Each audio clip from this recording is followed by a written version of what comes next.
Okay, friends, 2 videos ago, we covered Jim Williams, who I described, I titled the video, "You Don't Mess Around with Jim." Well, the guy we're covering today did mess around with Jim and in fact beat him. And there he is, Mr. Don Reinhoudt. He was actually even bigger than Jim, as big as Jim was. And he was a solid 3-lift lifter. Jim was a good 3-lift lifter as well, but he was kind of a bench press specialist. He did bench more than Don ever ended up doing, but Don ended up having the better total. In fact, at his first Worlds in '72, he came in third to Jim Williams and his partner John Cook. But then the next 4, he won first place in all 4. And this, again, is in the day when they didn't have lifting suits. They didn't even really have good lifting belts. Ace bandages were just starting to be used as knee wraps. And they were nothing like the wraps that we have these days. And he ended up setting like 40 world records.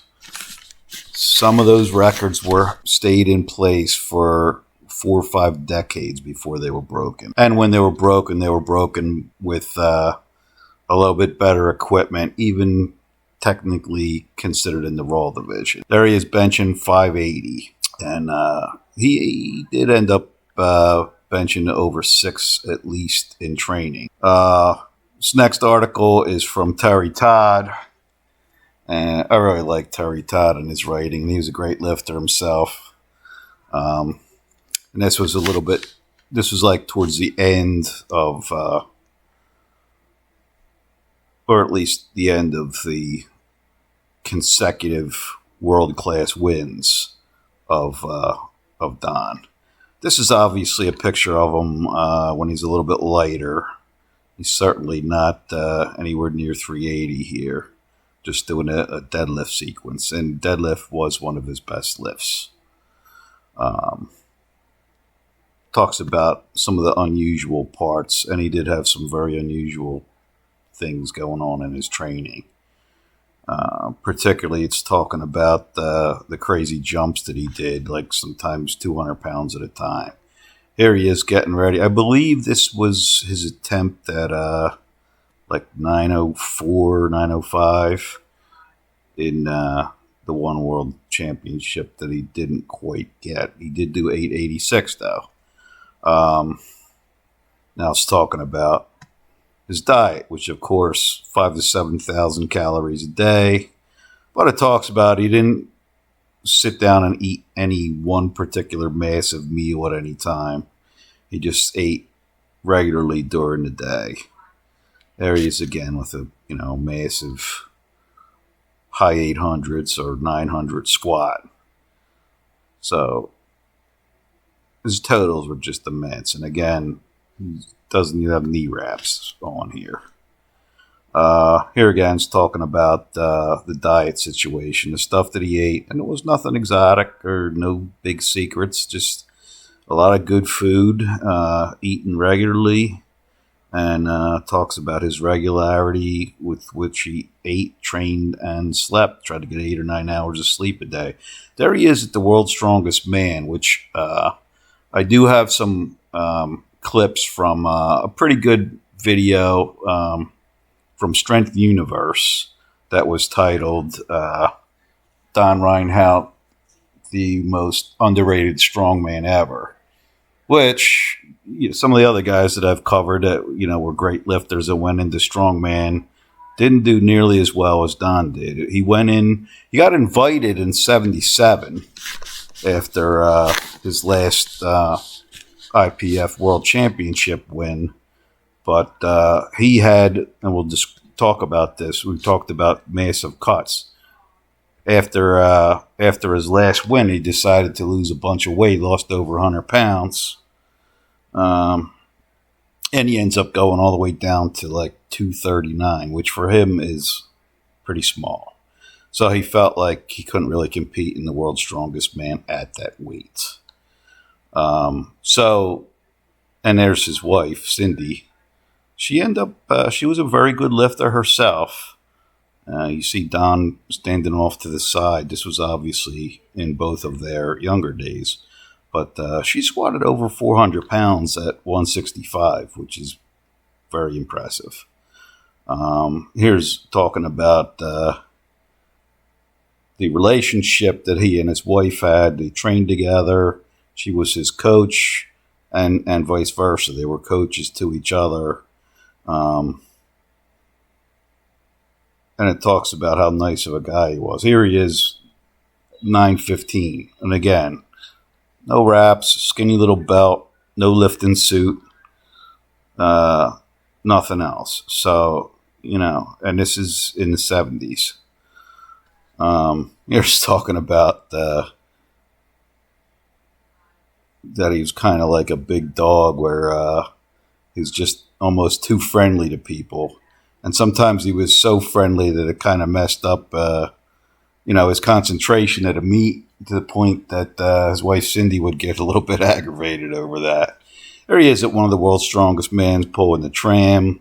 And again, so I started to say he got invited in 77, didn't go because he was too light. I think he got back up to around 300. He certainly wasn't at his full, 380 when he was doing the world's strongest man stuff. This is talking about his size and 18 and a half inch forearm, which is insane. Huge wrist.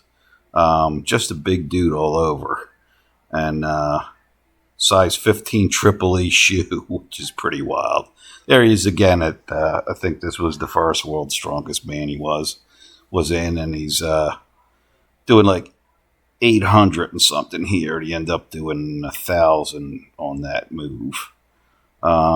I was talking about again, he got his size, honestly. His dad was a pretty big guy. And this is talking about the cut, where after that last win, he got down to 239. Now, this is the show. If you look at the bottom, the first one in 72 at the men's worlds came in third. And then from there on, he won the seniors and then the worlds 4 years in a row with just domination. This is talking about how he just didn't feel good, as you can imagine, weighing 380. And, you can't fit in the seats, et cetera, et cetera. This is a little clip from that YouTube video I mentioned from Strength Universe, and it was a pretty good one, and, you should also watch that. Honestly, it was pretty good. And now we go into the American Strength Legends tribute, and most of which is from 98. And you see all the people on the side. My friend Vince is one of the guys that's also an inductee into this. A lot of serious guys. But some pretty funny stories, as you'll see. There he is squatting 934 and a half. Again, raw. So that's insane. So it's talking about, there's a few funny stories, and this is basically Don's acceptance speech at the American Strength Legends induction, which was back in 98. He's also, as you will see, there he is barrel lifting at one of the world's strongest man contests. So he came in second, a close second to Bruce Wilhelm in 78. Came back in 79 and won it. He was in it in 80 and got off to a good start, but he sustained a couple injuries. And by the time he got to the wheelbarrow race, he aggravated his hamstring injury, and that was pretty much it. And that messed up his lifting for a while after that. He did, as it's mentioned here, same year as he won the World's Strongest Man, he went over to England for a meet, and of course he won that as well. So here again, and he's just so gracious. He talks about all of his lifting friends and people that he was thought were really good lifters. Talking about Doyle Canady, he's talking about Bill Kazmaier, Vincenello. here he is at his first meet. Obviously, this is a warm-up. This is like 135 on the bar. But to get a 1750 total at your first meet, that's pretty impressive.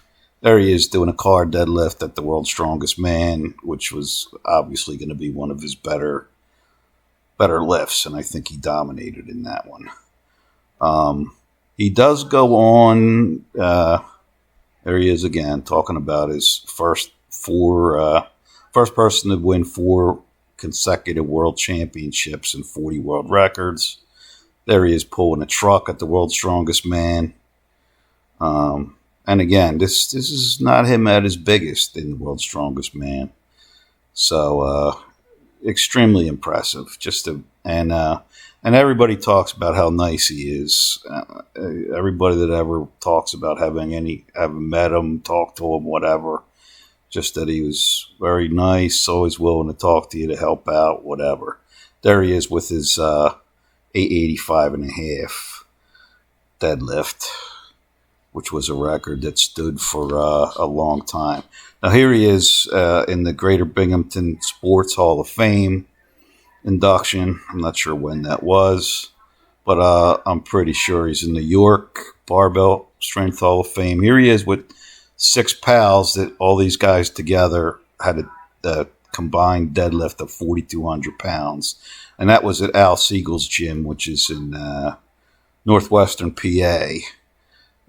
Vince and Don did reenactments of their big lifts. And also, my old coach, Nick Theodora, was in that picture. He was a really good deadlifter, too. Still is, and he's, I believe he's in his 70s at this point. But there's Don with the 886, reenacting his 886 deadlift. Vince did the same thing with his 810, I believe it was, or something like that. But obviously, Vince was a lot lighter than Donnie. But they were good friends. This is just a little combination of stuff that when I was looking around for information, this popped up. I thought it was kind of cool. Just a few different pictures of him at his massive weight. And there he is at a pub near Al Siegel's gym out there. And they have this giant hamburger that's kind of supposed to be shared by a bunch of people. So a little joke there. But just a really awesome guy. Unfortunately, he was killed in a car accident just in July of last year. So rest in peace, big guy. Thanks again for watching, and I'm going to be out at this point. And I think the next video is going to be about power rack training, which you saw that Don did quite a bit of that. So again, thanks for watching, and I am out.